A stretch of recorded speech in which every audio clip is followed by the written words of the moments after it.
umaga po. Siguro unahin na po natin yung nangyaring hearing po kahapon sa Senado. I was waiting for some of the senators nga po na matanong kayo ng iba pa sa Hindi sila nagtanong. Ayaw nila magtanong. ng top. Actually, hindi nila in-expect na pupunta si Kong Leviste. Kasi akala nila hindi siya pupunta. Kasi parang nabalita na hindi siya dadalo, di ba? Parang latter part na po yata kayo natanong. Opo, unang-una po, mabuti na nandun si Secretary Manny Bonoan dahil kinumpirma niya na yung ipinakita nating budget per district summary sa Facebook ay familiar sa kanya. Ah. At si current Undersecretary Bernabe. Magaling tong batang to. Kasi talagang, na-trap sila eh. Magaling yung the way na yung pag-deliver niya nung kanyang, by set yun eh. 1, 2, 3, 4, 5. And then, pagkatapos ng 5 na kanyang questions or ilalatag, through chairperson Pinky, ayun, na-trap yung sila, si Bunuan, napahiya. Ay nag-confirma na galing sa DPWH ang file na yon. So at least yung summary na nagsa-circulate sa internet ay Yun. na-confirm as authentic. Yung laman naman ng file na mas detalyadong nagbibigay ng mga proponents ng bawat proyekto ay hindi lumabas sa hearing kahapon. Nagtanong ang iba't ibang mga senador. Ang sagot po ng DPWH, ibinigay po nila sa ombudsman na sa tulong ng NBI ay gumagawa ng forensic analysis. At ito po, nakalagay dito sa tanong ni Senator Aquino, do we have the commitment that they will be further investigated at matitignan talaga siya? Ang sabi naman po ng Prosecutor General, it's with the Ombudsman who's doing the forensic analysis. Tapos sabi po ni Senator Marcoleta, bakit pa tayo magpa-forensic? Meron naman rules on electronic evidence na Exactly. pwede namang ilabas na. Kaya parang naghihintay lang po tayo para sa official copy mula sa Ombudsman. gumagawa ng forensic analysis. Pero Wow.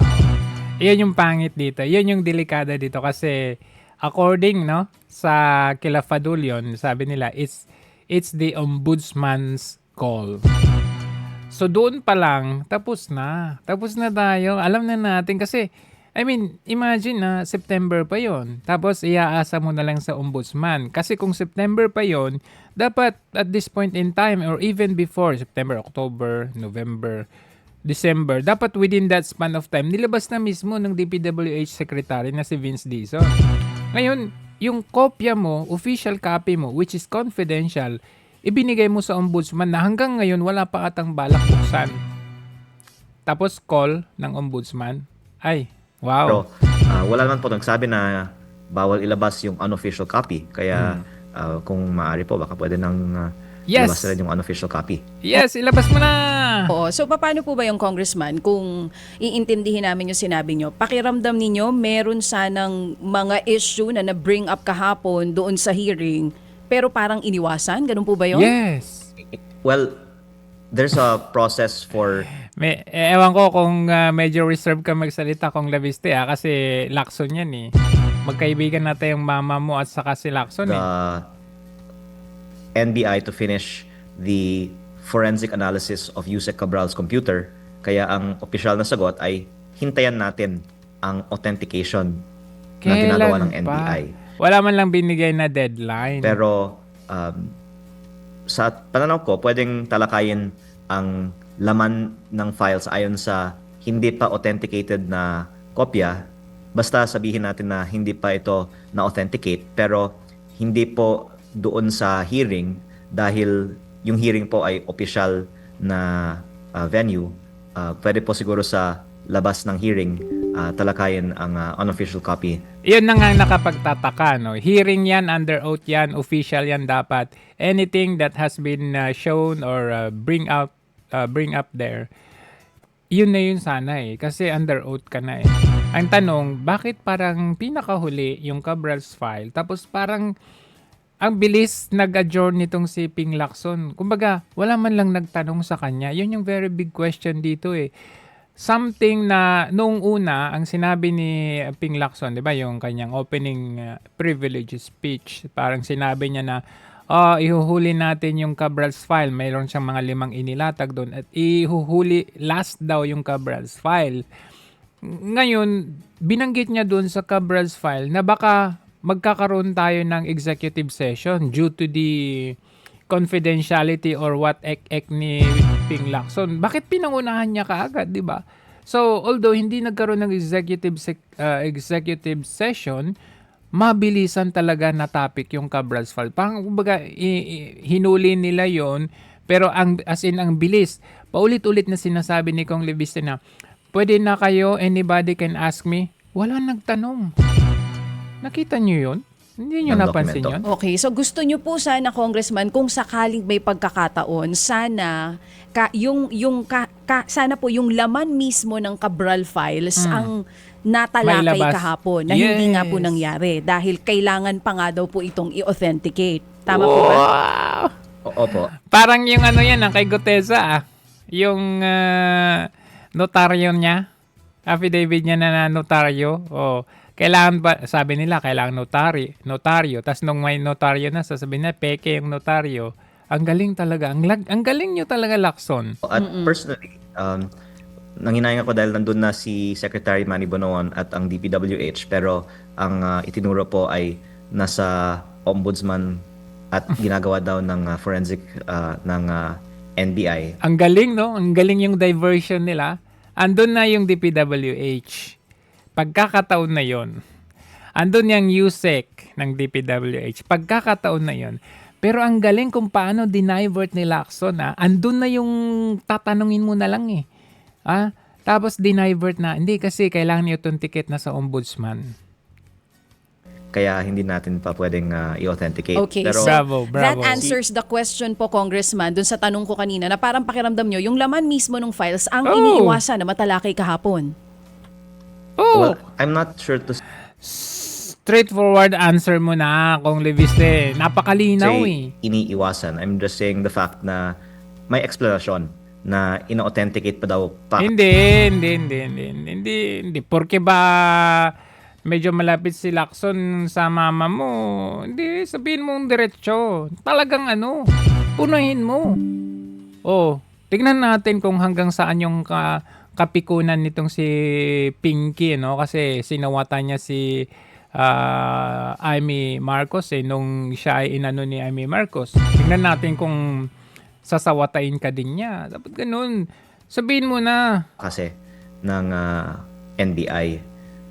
Okay, so puntahan po natin Kasi in the eyes of the people, talagang ganun. Hindi ka binigyan ng pagkakataon. yung laman ng Cabral Files kasi nga po nitong nakaraan meron po kayong press con, napanood po namin yan. Ang sinasabi nyo nga po parang meron kayong hawak na ebidensya pero hindi nyo pa po ito talaga po pwedeng ilabas. Ngayon para sa ilang tao nagkakaroon na po ng agam-agam ngayon na parang selective yung nagiging paglabas nyo po ng Exactly. Ay, Kong Leviste huwag mong antayin yung time na baka mabagot ang taong bayan. So, I mean, nandito na tayo sa top, the peak, the highest level of the trust. Kumbaga kung trust rating, andito 80% trust rating namin sa'yo. Huwag mong antayin na medyo may selective dito. In fact, just a mere answering the question na sa tingin mo ba medyo iniwasan yung Cabral's File? Sa tingin mo ba hindi ka binigyan pagkakataon? Yes, sagutin mo, yes. Straightforward. Pero yung sabihin mo hindi kasi may explanation naman kasi i-forensic pa daw. Kinestyon nga ni Marcoleta, ba't ka lang pa i-forensic yan? Kung pwede naman i-check electronically ayon sa batas, pwede nang i-check yan, hindi yung forensic pa. information. Ano po ba daw talaga ang agenda ninyo, Congressman? Yun lang. Wag mo. Kong Leviste, wag mo antayin yun Para isiwalat yung katotohanan o may iba pa po ba? For political agenda po ba yan? Bakit po hindi nyo na lang ilabas talaga kung ano po ang laman nitong Cabral Files? Gustong-gusto ko pong ilabas siya at hinintayan ko ang opisyal na pahayag ng DPWH na narinig na natin ay naghihintay tayo sa authentication. Ngayon, inaantay mo yung official ng DPWH. Nandun ka sa Senado, andun yung former secretary, andun yung undersecretary. Walang si Vince Dizon, dinideny niya na ganito, ganyan. Tapos ngayon, magaling sila eh. Ano yun, nakakita sila ng paraan para makalusot, para maprolong pa yung pag-aantay natin. So, instead na ilalabas mo na, ngayon nakita nila na, hindi kasi magdedepende rin si Leviste sa forensic natin. O ngayon, meron tayong aantay na naman na forensic. Sa halip na ilalabas mo, hindi mo na ilalabas kaya may antayin kang forensic. At ngayon na narinig natin yan, sa tingin ko, kung wala pong magsasabi na huwag ilabas yung unofficial copy, ilabas na natin din na siguro yung unofficial Wag sa tingin ko, wag siguro. Ilabas mo na. Copy ng at least yung portions na useful sa public na files. At dagdag ko din po na may iba pa naman mga files na nabanggit din ako sa isang nakaraang hearing. But yung point about the Cabral files is unless anyone says that it should not be released unofficially, then after your show po, baka pwede na natin nang i-release. Syempre, sinabi mo yan ngayon. Sasabihan ka nila na wag mo i-release kasi hindi pa official. Wala. Maano tayo nito, masusunog tayo nito. Anyway, balikan nga muna natin. Ito kasi halata talaga itong si Lacson. Kunwari, ito daw yung mga resource persons na invited sa kanyang hearing. So, andito si Kong Leviste, yan, pumunta. Andito si Dizon, hindi naman pumunta. Wala man lang, kumbaga, etong mga invited na ito, palabas lang nila na invited sila. Pero, pili dito kung sino yung pupunta. So, of course, sinabihan nila si Dizon na wag ka nang pumunta. Andito naman sila, si Bernabe. Andito naman sila Bida. Wala pala si Bida. Itong Lipana, wala. Yan si Padulyon. Diyan si Padulyon, huwag ka nang pumunta. Itong Oliver na talagang implicated ito, doon sa sinasabi nila Zaldico, ay wala. Diba? Ito pa. Ayan, si Pakanan, pumunta si Pakanan, pero balot na balot, parang Dragon Ball Z. Eduarte, wala. Dumasig, Bernardo, ayan, Bunuan, pumunta. Pero alam nyo, parang kamping-kampi sila kay Bunuan. Nakita nyo naman paano siya tinawatawanan lang si Kong Leviste. Sabi niya, I don't remember this document. I don't remember as far as I know this it's a little looks familiar to me, but tapos hindi man lang nila sinasabihan na halatang-halata nagsisinungaling eh. Walang nangyari. Pag pumunta nga si Bunuan, anong nangyari? Anong nangyari? Alam nyo anong nangyari? Ito dapat kinukulong na to. Pero anong nangyari? Si Bong Revilla ang may warrant of arrest. Di ko kinakampihan si Bong Revilla pero nakakatawa. Ang layo. Ano ini-implicate nila kay Bong Revilla? Tumanggap daw ng kickback. Anong mga to? Anong tawag mo sa mga to? Ayan sila Bernardo. Ba't wala pang warrant of arrest ang mga to? Ayan si Bryce Hernandez, Alcantara. Ayan, just received the warrant of arrest. Kumbaga ito, naka-receive ng warrant of arrest itong tatlo. Alcantara, Hernandez, Mendoza. Kumbaga sila yung sacrificial lamb para may masabi na, may naipakulong naman natin ba't si Bernardo wala pa?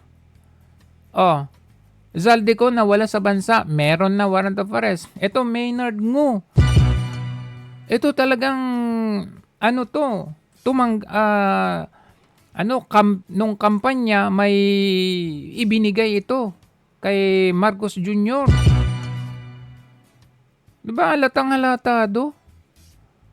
Gutesa, alam naman natin na hawak nila yan. Hindi lalabas yan. Kasi hawak nila itong John Estrada and Mark Texay pinalabas nila ng bansa para kunwari. So halatang-halata. What really, wala talaga nangyari. Ano bang sabi ni Ted Filon? Senator Ping Lacson, di ba, sa kanyang speech, yung pangalawa, sinabi niya, sa mga nagsasabi na walang mangyayari dito, dapat daw magkaroon tayo ng tiwala. Senator Ping, siguro para magtiwala kami na may mangyayari dito, tuloy niyo yung investigasyon niyo. Kasi wala na yung ICI. Imbitahin niyo yung Tri-Give Olivar. Imbitahin niyo yung Maynard mo. Kasi in-invite nga niya. Kasi alam niya na yan yung sigaw ng karamihan. So in-invite nga niya, oo. Kaso nga lang, alam naman natin na hindi nila talaga ipupurso yan. Kunwari lang na sasabihin niya, tignan nyo, in-invite namin. O ano pang masasabi nyo? Hindi sila pumunta. Pero pag yung ibang in-invite nila, sabi ni Tito Soto, ilalabas na ninyo itong sila, tatlong naka-detain dito kasi meron kaming mga bagong ipapasok, sabi niya. Yung mga hindi sisipot. Alam natin na hindi nila pasisiputon ito na sila Ulaybar na to, Maynard Ngo. Kunwari lang na in-invite nila, pero hanggang dun lang. Hindi yan inobligang humarap nang magkaalaman tayo dito. Oo, in-invite nila pero hindi inobliga. Tama. Hindi po ba? Para masabi namin na may pag-asa pa, na may makukulong dito, na dito matutumbok talaga ang totoong mga magnanakaw. Kasi pag huminto na, iaasa mo yan dito, baho kasi din pag mayroong ganyan na mapapanood ng bayan itong mga sagot ng mga taong ito. Kapag po ito'y pinaubaya mo na sa ombudsman o sa DOJ, hindi mo rin alam ang nangyayari doon. Baka naman, may pipiliin lang sila. Exactly, that's the point. Lalong-lalo na nung sinabi ni Fadulion, na it's up to the ombudsman. It's the ombudsman's call. So ano ilalabas lang ng ombudsman, whether buksan yung computer o hindi, yung files, Cabral's files o hindi, wala tayong magagawa. Or kung buksan man yung Cabral's files, ilalabas yung gusto nila ilabas, at hindi, yung hindi, wala tayong magagawa doon kasi very dangerous yung sinabi na it's the ombudsman's call already. So, with the hearing kahapon, ito na yung naging labas nito. To the summary of this hearing kahapon, ibinabalik nito at pinapatunayan nito yung mga sinabi na nauna ni Zaldico. Una, yung ito. Saan na yun? Yung lehitimo ang Cabral's files. Bakit? Nandun, siniwalat ni Kong Libiste, nandun siya at anong sinabi mismo ni Bunuan, familiar. Anong sinabi nung si Yusek Bernabe, sabi niya, kinonfirm niya. Yung another document na sinasabi na first document, i-confirm pa daw nila kasi nandun na sa ombudsman. Pero the mere fact na kinonfirm nila, yun na yun. Diba? Ikalawa, yung binanggit nung dalawang nakatalukbong na witness daw, yung Tamarind Street. Tamarind Street, yan, binanggit ni Zaldico, binanggit ni Gutesa, Tamarind Street bilang drop-off point ng limpak-limpak na pera. So, yan, confirmation yan. Mga halagang binanggit niya is December 2, 2024, 200M. December 5, 2024, 800M. Kabuuan, 1 billion. Diba? Bakit si Jojo Cadiz hindi in-invite? Nga pala, doon sa invitations, wala si Jojo Cadiz. Bakit? Ang instruction po sa akin ni dating Speaker Martin Romualdez ay dalhin sa number 30 Tamarind Street, South Forbes Park at ibigay kay Yusek Jojo Cadiz dahil ito raw ang drop-off point na malapit sa bahay ng Pangulo. Tugma yung lumabas na street sa hearing kahapon, tugma sa sinabi nitong si Zaldico. Sinabi rin po sa akin ni Speaker Martin Romualdez na si PBBM ang nag-utos sa kanya na bilhin ang bahay sa number 30 Tamarind Street para gamitin bilang bagsakan at imbakan ng pera mula sa mga SOP, collection at deliveries na para sa Pangulo. Noong December 2, 2024, personal kong i-deliver ang 200 million kay Yusek Jojo Cadiz. Bakit hindi ito pinatawag si Jojo Cadiz? Na di umano ay bagman ni Marcos Jr. Sa number 30 Tamarind Street, South Forbes Park. Ayon sa kanya, dadalhin daw niya ito sa bahay ng Pangulo sa number 41 Nara Street, South Forbes Park. Kasunod nito, noong December 5, 2024, muli akong nag-deliver ng 800 million sa parehong address at Yusek Jojo Cadiz pa rin ang tumanggap. Tugma! Sabi niya, iyon naman ay dadalhin sa bagong bahay ng Pangulo sa South Forbes Park. Sa kabuuan, 1 billion pesos ang personal kong naihatid. Tugma! Ako mismo ang nagbigay ng pera, kasama ang aking driver at mga tauhan.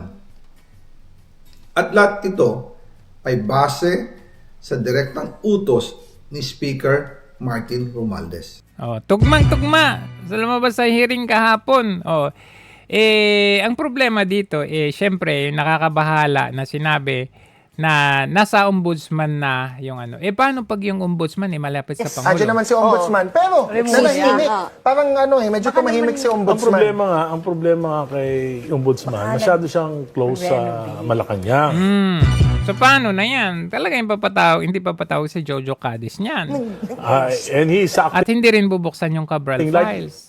not just an ombudsman but a member of the cabinet of the president. Yes. Di ba? Patay Di ba? tayo. Sinasabi niya noon, yung ICI wala na yan.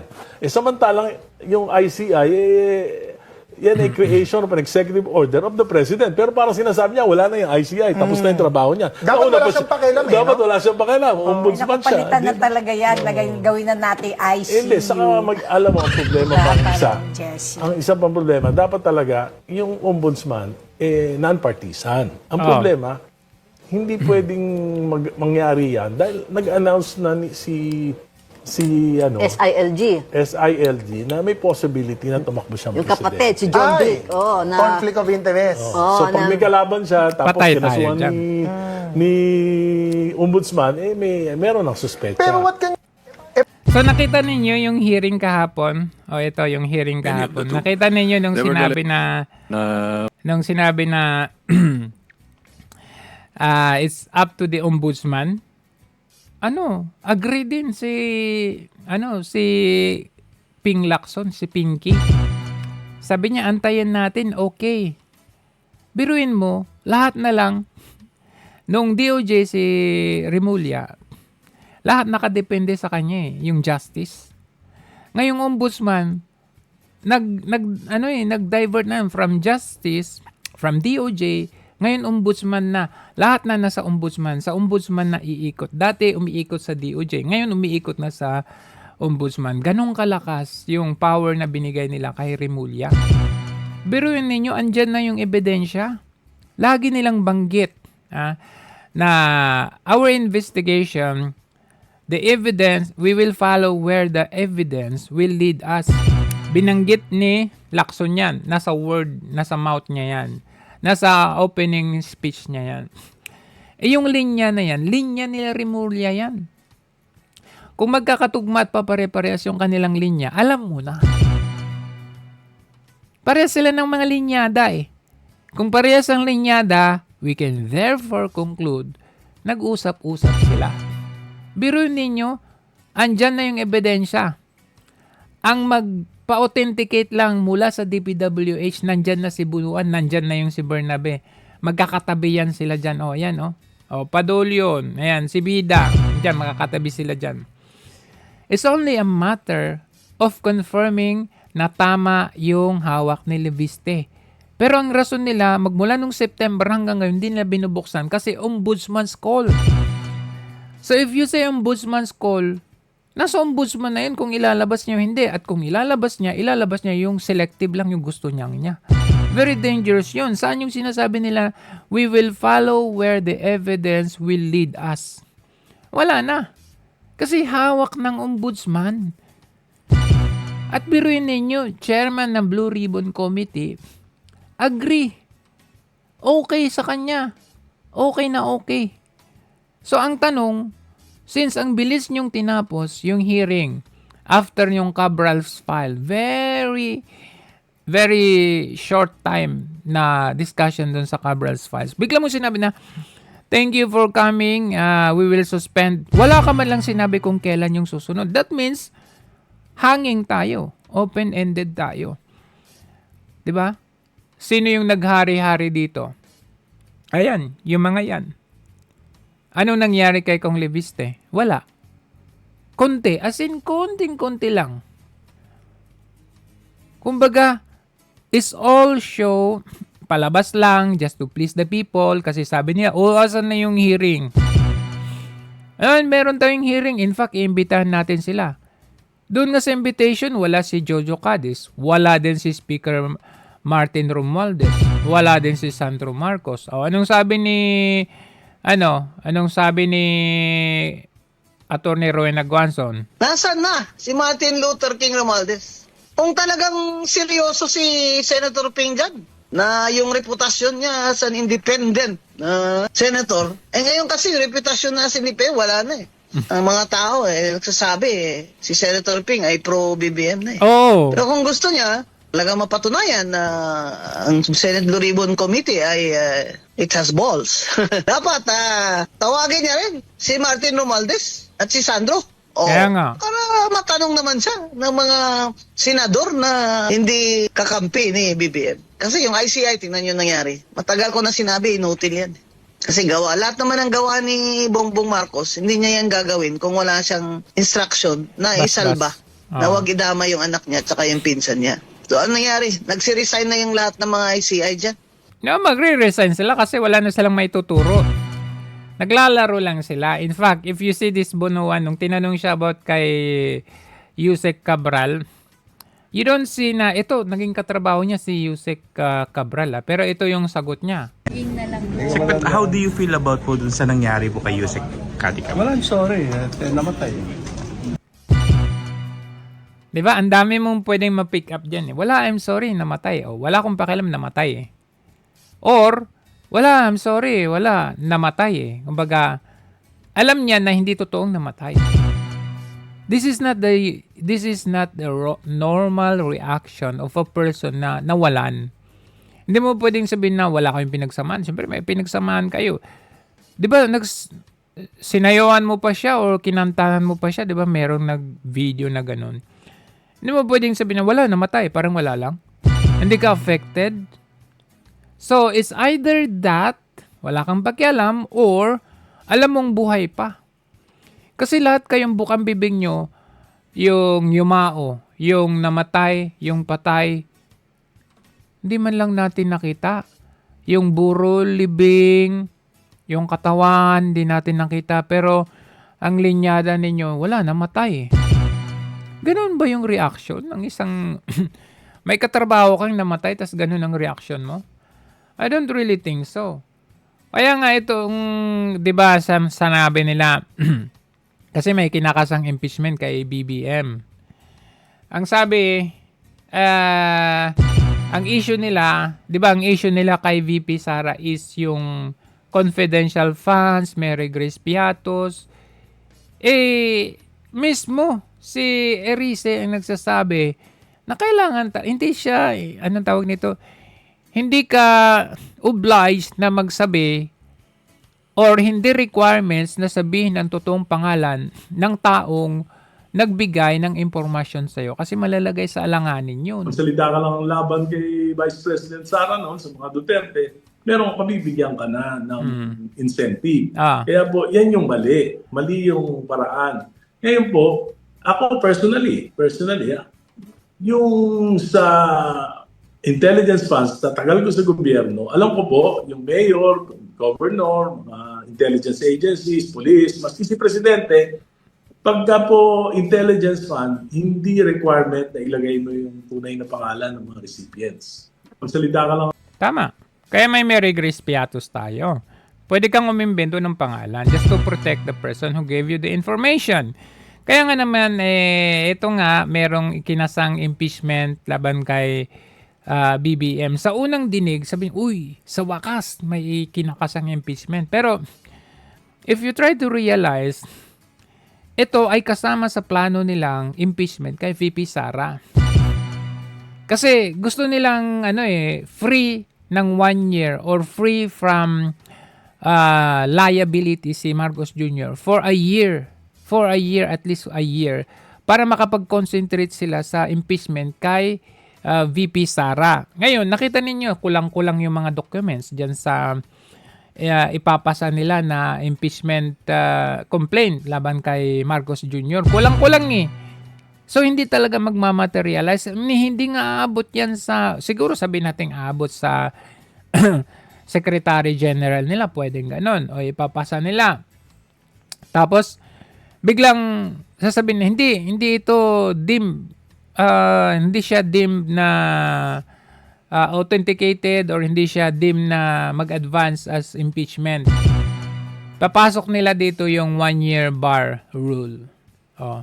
I don't know how they do it, pero they will follow the footsteps of what happened to the 1-year rule bar kay VP Sara. Yun yung gagawin nila para may 1-year bar rule. So siguro ang gagawin nila diyan sunod-sunod na file para ma-invalidate yung mga iba, tapos ito yung formal na file complaint, tapos papasok dito yung 1-year bar rule para safe siya for 1 year, makapag-concentrate na sila dito sa impeachment kay VP Sara.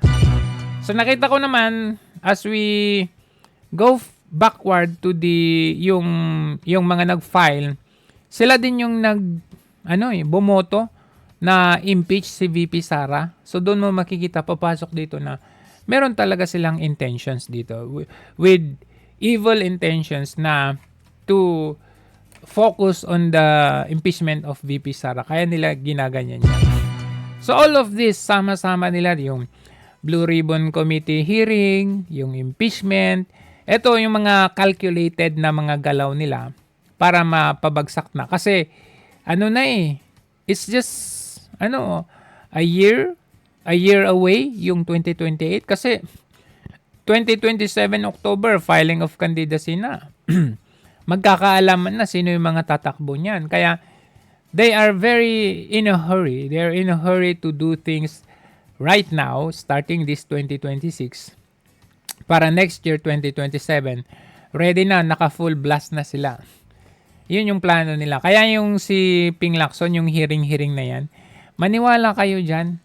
Nakitang-kita nga.